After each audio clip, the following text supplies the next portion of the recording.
সংবিধি প্রণয়ন ও বাস্তবায়নের দাবিতে কমপ্লিট শাটডাউন কর্মসূচিতে বরিশাল বিশ্ববিদ্যালয়ের শিক্ষকরা বুধবার সকাল থেকে স্থবির হয়ে পড়েছে শিক্ষা ও প্রশাসনিক সব কার্যক্রম।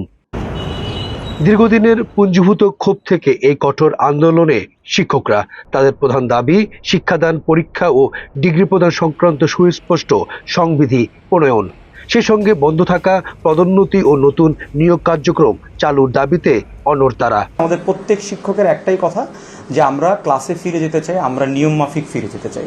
তো সেই যে নিয়মের যে জায়গাটা, সেই জায়গাটা ইনশিওর করবেন বিশ্ববিদ্যালয় মঞ্জুরি কমিশন এবং আমাদের বিশ্ববিদ্যালয়ের প্রশাসন। তাহলে সেই জায়গাটা তো আমাদের প্রশাসনের জায়গা থেকে আমরা ইনশিওর দেখতে পাচ্ছি না, আমাদেরকে তো সেই জায়গাটা তৈরি করে দিচ্ছেন না। সেই জায়গাটাতেই হলো আমাদের শিক্ষকদের কথাটি। তাদের ন্যায্য অধিকার এবং সংবিধি বাস্তবায়ন না হওয়া পর্যন্ত এই শাটডাউন কর্মসূচি অব্যাহত থাকবে। হঠাৎ করে এই অচল অবস্থায় বিপাকে কয়েক হাজার শিক্ষার্থী। ক্লাস পরীক্ষা বন্ধ হওয়ায় সেশন জটের সংখ্যায় দিন কাটছে তাদের। দ্রুত সমাধান চান সাধারণ শিক্ষার্থীরা। বিভিন্ন সংকটের কারণে আসলে সেশন জটের মতো আমরা বিভিন্ন ভয়াবহ সমস্যায় ভুগতেছি। তাছাড়া এর মধ্যেই যদি ক্লাস কার্যক্রম আসলে ব্যাহত হয় তাহলে আমাদের এটা সাধারণ শিক্ষার্থীর জন্য এটা খুবই দুঃখজনক, আর তাদের জন্য এটা একাডেমিকভাবে খুবই ক্ষতিগ্রস্ত হচ্ছে তারা। কারণ এখানে সেশন জটের সৃষ্টি হচ্ছে, যেটা হয়তো বা তারা আগামীতে এটা পূরণ করতে তাদের কষ্ট হবে এবং চাকরি ক্ষেত্র সহ অন্যান্য ক্ষেত্রে তাদের এই জন্য সাফার করতে হবে। আমরা চাচ্ছি যে খুব দ্রুতই জানি নিষ্পত্তি হয় এই বিষয়টার এবং আমরা খুব দ্রুত জানি ক্লাসে ফেরত যেতে পারি। উপাচার্য অধ্যাপক তৌফিক আলম জানিয়েছেন, ইউজিসির নির্দেশনা মেনেই সংবিধি প্রণয়ন না হওয়া পর্যন্ত পদোন্নতি বন্ধ রাখা হয়েছে। তবে পরিস্থিতি স্বাভাবিক করতে কাজ করছে প্রশাসন।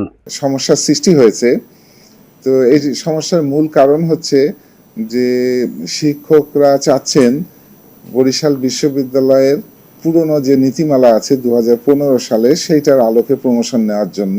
তো এরই প্রেক্ষিতে আমি সিলেকশন বোর্ড বসাইছিলাম, বোর্ডের কার্যক্রম শেষ হয়েছে, কিন্তু এরই মধ্যে বিশ্ববিদ্যালয় মঞ্জুরি কমিশন ইউজিসি ওরা একটা পত্র প্রেরণ করেছে।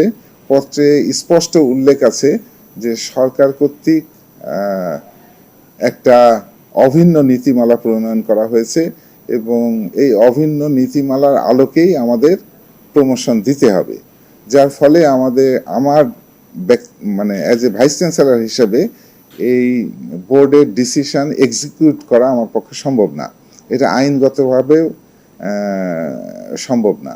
আমরা শিক্ষকদের সাথে কথাবার্তা বলেছি এবং ওনারা মোটামুটি আমার মনে হয় যে ইতিবাচক কথাই আমি পেয়েছি। ডিনদের সাথে বিশেষ করে কথাবার্তা বলেছি, ইতিবাচক মতামত পেয়েছি এবং আগামী 27 তারিখে একাডেমিক কাউন্সিল আছে, একাডেমিক কাউন্সিলের পরে সিন্ডিকেট হবে। তো আশা করছি যে আমরা অভিন্ন নীতিমালাটা ওনারা যদি আমাকে সাহায্য সহযোগিতা করেন তাহলে মেনে নিলে এই সমস্যার সমাধান থেকে বের হয়ে আসতে পারবো। শিক্ষক প্রশাসন দ্বন্দ্বে ঝুলে আছে শিক্ষার্থীদের ভবিষ্যৎ।